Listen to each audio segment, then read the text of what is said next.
I'm making a appetizer.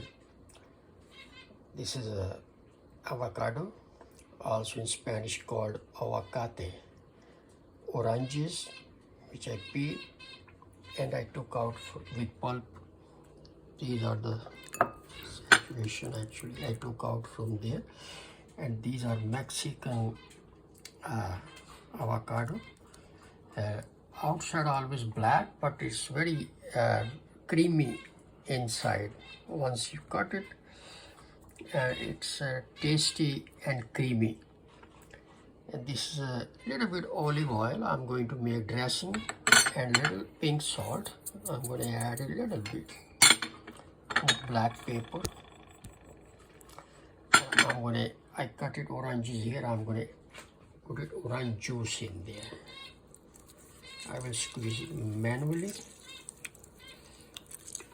These are seedless oranges.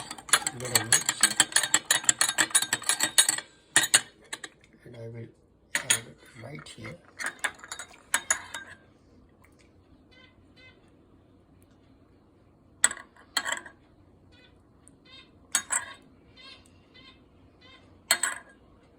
Citry, tasty, and all natural and healthy.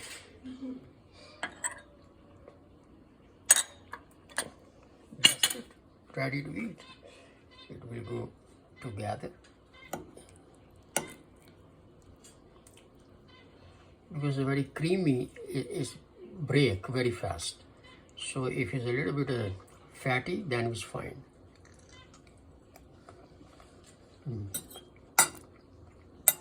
Tasty and healthy.